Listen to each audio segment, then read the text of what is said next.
बिस्मिल्लाहिर्रहमानिर्रहीम। Class 9 physics national book foundation chapter number 3 के lectures हमने कंप्लीट कर लिए थे और आज हम चैप्टर नंबर 4 स्टार्ट करने जा रहे हैं जिसका नाम है डायनेमिक्स 2। ठीक है, डायनेमिक्स 1 में हमने फोर्स और न्यूटन लॉज ऑफ मोशन को डिस्कस किया था और चैप्टर नंबर 4 जो है डायनेमिक्स 2, इसमें हम ये डिस्कस करेंगे कि फोर्स अप्लाई करने से डिफरेंट बॉडीज़ पे क्या इफ़ेक्ट्स होते हैं। ठीक है, उनकी रेजिस्टिव नेचर कैसी होती है, टर्निंग इफेक्ट क्या होता है, turning effect of a force is called torque. ठीक है, टॉर्क जो आपने शायद पहले भी पढ़ा होगा। तो उसके बाद हम ये डिस्कस करेंगे कि किस तरह से फोर्स जो है वो किसी भी बॉडी को सर्कल के अंदर मूव करवा सकती है, जिसको हम सेंट्रीपिटल फोर्स कहते हैं।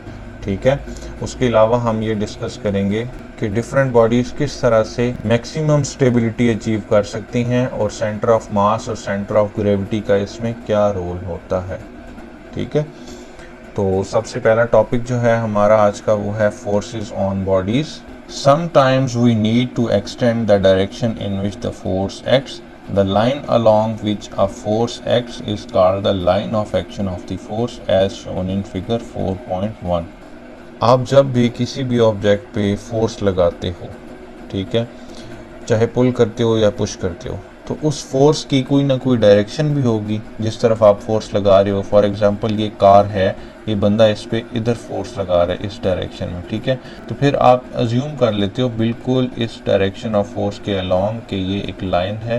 ये असल में लाइन एग्जिस्ट नहीं कर रही, लेकिन आप खुद से अज्यूम करते हो कि बिल्कुल इसके अलोंग ये लाइन है। इसको आप कहते हो line of action of force. ठीक है, The line along which a force acts is called the line of action of the force as shown in figure 4.1।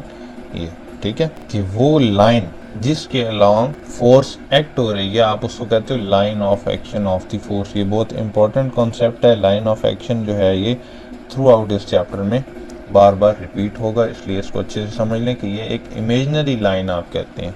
ठीक है, असल में ये एग्जिस्ट नहीं कर रही, इमेजनरी लाइन है मैक्सिमम केसेस में। Multiple forces may act on bodies at some time. Under such condition, we have to determine the net force F net। ठीक है, कोई भी एक ऑब्जेक्ट है, हो सकता है कि उसके ऊपर एक से ज़्यादा फोर्सेस जो हैं वो एक्ट हो रही हैं। ये देखें, ये फॉर एग्जांपल आपके पास एक फर्नीचर है, ठीक है, जिसको आपने मूव करवाना है। यहाँ से आप इसको पुश करते हो, ठीक है, और यहाँ से आपका फ्रेंड पुश करता है। फॉर एग्जाम्पल जो आपका फ्रेंड फोर्स लगाता है वो 2 न्यूटन है और जो आप फोर्स लगा रहे हो वो 3 न्यूटन है। अब ये दोनों फोर्सेस जो हैं ये पैरेलल हैं। ठीक है, इसकी लाइन ऑफ एक्शन जो है वो ये है, इसकी भी लाइन ऑफ एक्शन ये है, यानी कि फोर्सेस पैरेलल हैं और लाइक पैरेलल हैं क्योंकि ये एक ही डायरेक्शन की तरफ लग रही हैं।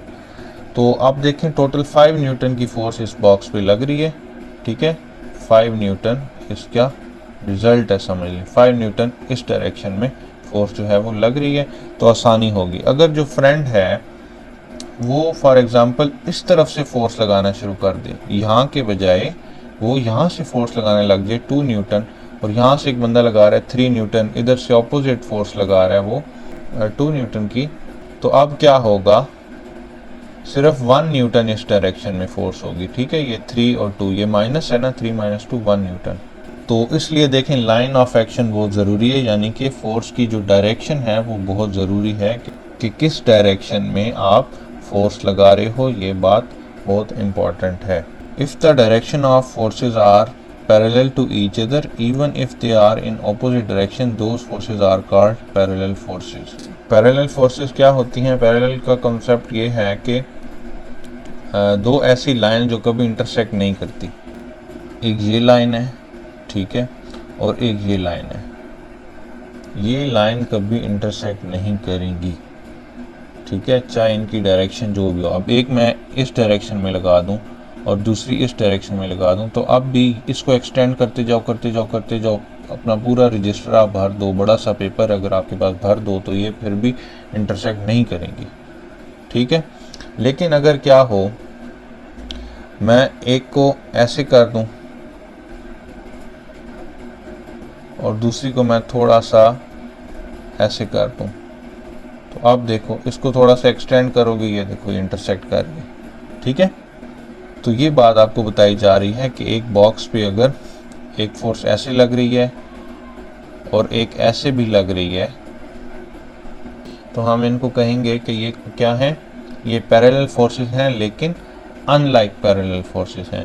और अगर यही बॉक्स है, एक फोर्स ऐसे लग रही है और दूसरी भी उसी डायरेक्शन में लग रही है, तो हम कहेंगे कि ये क्या है, लाइक पैरेलल फोर्सेस हैं और ये अनलाइक पैरेलल फोर्सेस हैं। ठीक है। If they are in the same direction they are called like parallel forces, and if they are in opposite direction they will be known as unlike parallel forces. ये बात जो मैंने अभी आपको समझा दी है कि अगर उनकी डायरेक्शन एक है तो हम उनको लाइक पैरेलल फोर्सेस कहेंगे, अगर उनकी डायरेक्शन एक दूसरे के ऑपोजिट है तो हम उनको अनलाइक पैरेलल फोर्सेस कहेंगे।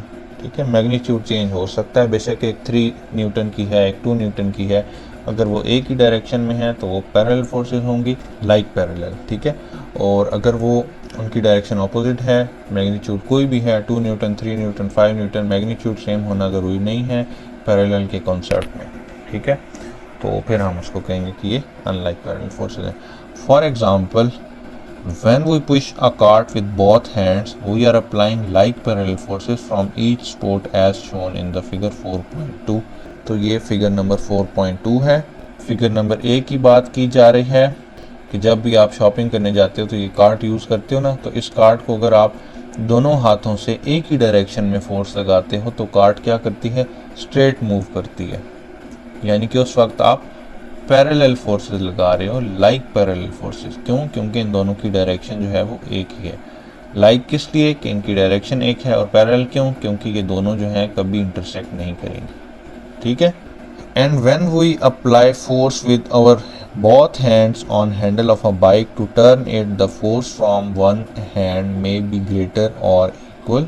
We are applying unlike parallel forces as shown in the figure 4.2b। फिर फिगर बी में उसने बाइक की एग्जांपल दी है कि जब आप बाइक से अनलाइक पैरेलल फोर्सेस लगाते हो, यानी कि आपने अगर लेफ़्ट टर्न करना है यूं करके, तो आप क्या करते हो, अपने लेफ़्ट हैंड से नीचे की तरफ फोर्स लगाते हो और अपने राइट हैंड से ऊपर की तरफ फोर्स लगाते हो। तो आप लेफ़्ट टर्न करते हो तो तब क्या हो रहा होता है, आप अनलाइक पैरेलल फोर्सेस लगा रहे होते हो। ठीक है। ये फोर्सेस भी कभी जो हैं वो इंटरसेक्ट नहीं करेंगी, मीट नहीं करेंगी, इसलिए ये अनलाइक, इसलिए ये पैरेलल फोर्सेस हैं। और अनलाइक क्यों? क्योंकि इन दोनों की जो डायरेक्शन है वो अपोजिट है, ये नीचे की तरफ है, वो ऊपर की तरफ है, तो तब जाके हमारा जो हैंडल है वो लेफ़्ट की तरफ टर्न हो जाएगा।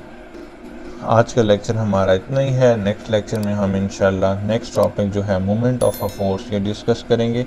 तो चैनल को सब्सक्राइब कर लें ताकि वो वीडियो भी आप तक आसानी से पहुंच जाए। नेक्स्ट वीडियो में मिलते हैं, तब तक के लिए अल्लाह हाफ़िज़।